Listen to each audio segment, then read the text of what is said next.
Bonjour à toutes et tous. Alors aujourd'hui je vais vous présenter, alors j'avais déjà fait une ancienne vidéo sur l'ail des ours, mais aujourd'hui je voulais revenir dessus parce qu'on me pose beaucoup de questions sur cette plante. Alors première chose, avant de commencer la cueillette, ayez bien à l'esprit que pour identifier une plante, quelle qu'elle soit, et en particulier l'ail des ours, il faut avoir plusieurs critères d'identification. L'odeur seule n'est pas suffisant. Donc l'odeur peut venir appuyer votre descriptif, mais par contre, vous ne pouvez pas utiliser que cet argument-là. Parce qu'au bout d'un moment, quand vous allez cueillir l'ail des ours, vous aurez les récepteurs olfactifs qui vont être saturés en molécules sulfurées, et vous pourrez prendre n'importe quelle plante, et vous aurez toujours cette odeur d'ail. Donc, ayez bien tout d'abord identifié la plante avec exactitude.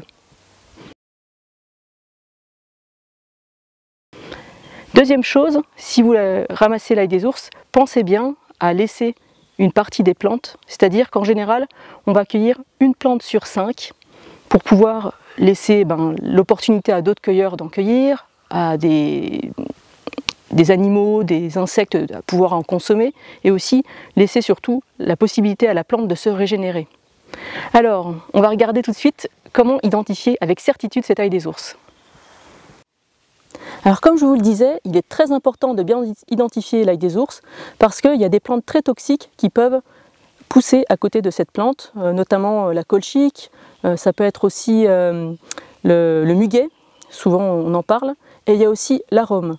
Donc là on a, si vous regardez un petit peu ici, plusieurs types de plantes, dont effectivement des arômes qui poussent vraiment à côté de l'ail des ours. Donc l'ail des ours, comment je vais bien l'identifier?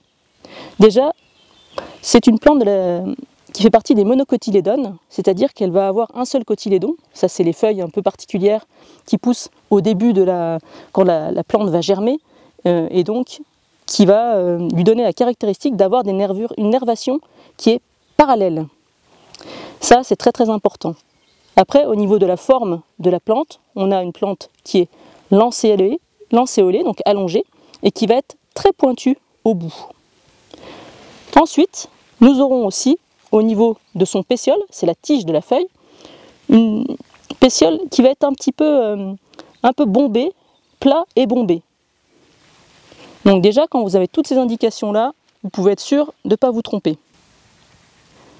Donc voilà, là c'est donc la feuille d'ail des ours, qui pousse généralement en colonie. Après, une fois qu'elle est fleurie, on a moins de problèmes pour l'identifier. Et puis, regardez, juste à côté, j'ai plusieurs feuilles d'arôme à divers stades de maturité. Alors c'est vrai que quand l'arôme il est un peu plus âgé comme ça, on voit qu'il a bien deux oreillettes un peu arrondies au bout, il est facilement reconnaissable. Mais quand il est plus jeune, comme celui-ci, c'est déjà un peu plus trompeur. Mais il y a une chose qui doit vous mettre la puce à l'oreille, c'est justement au niveau de sa nervation. Lui, ce n'est pas un monocotylédone, c'est bien un dicotylédone, donc il a une nervation qui n'est pas parallèle. Donc là, elle est plutôt un peu un genre penné, quoi. Donc on voit que elle part dans diverses directions, contrairement à notre ail des ours qui avait la nervation parallèle. Donc ça doit vous mettre la puce à l'oreille. En plus, son pétiole est arrondi, il est rond, alors que chez l'ail des ours, on avait quelque chose de plutôt plat, un peu bombé mais plat. Donc avec tout ça, normalement, vous ne devriez pas vous tromper. Le problème de l'arôme, c'est pas qu'il est toxique, c'est pas qu'il est vraiment mortel à petite dose. Le problème, c'est qu'il va provoquer des lésions très très fines sur les muqueuses à cause des rapides d'oxalate de calcium qui vont venir perforer les muqueuses. C'est un peu comme des cristaux d'oxalate de calcium qui vont venir perforer les muqueuses et ça pique très très très fort. Donc effectivement, si on venait en avaler, ça pourrait faire gonfler au niveau de l'œsophage et puis gêner, obstruer la trachée, quoi. Donc attention, vraiment faites très attention. Ça peut arriver qu'on se trompe parfois si on cueille un peu de manière compulsive, sans être vraiment attentif à ce que l'on fait, et c'est là qu'arrivent les problèmes. J'ai une connaissance qui connaît une personne qui pourtant pensait bien connaître les plantes et l'ail des ours, qui a cueilli par mégarde du muguet, fait un pesto et elle est décédée. Donc faites très attention.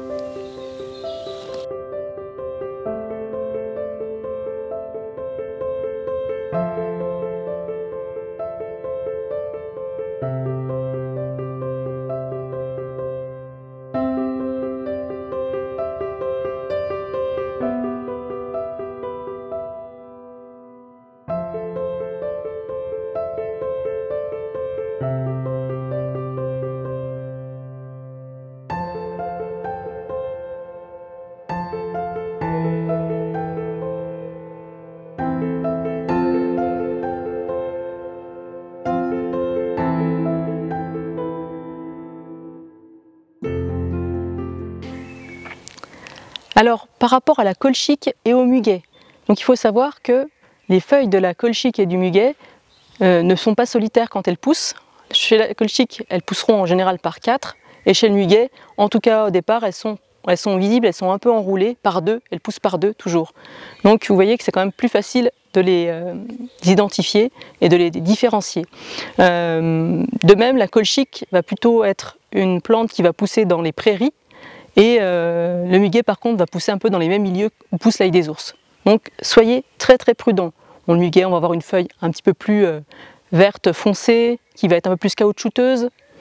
Donc c'est vraiment tous ces indices qui vont vous permettre d'identifier avec certitude l'ail des ours et surtout de ne pas vous tromper. Voilà, cette vidéo est terminée, on vous remercie de l'avoir regardée. Mettez-nous des petits pouces si vous avez aimé et puis des petits commentaires, ça nous fait toujours plaisir.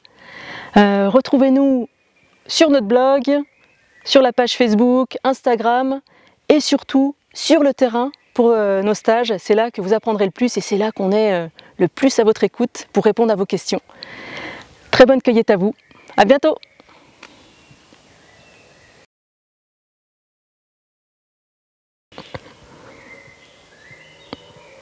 Vas-y, hein. Voilà, cette vidéo est terminée. On vous invite, si vous l'avez aimé, à mettre des petits pouces et des commentaires si ça vous plaît. Et aussi, ben voilà, je sais plus ce que je voulais dire. Pas le bêtisier. Bon.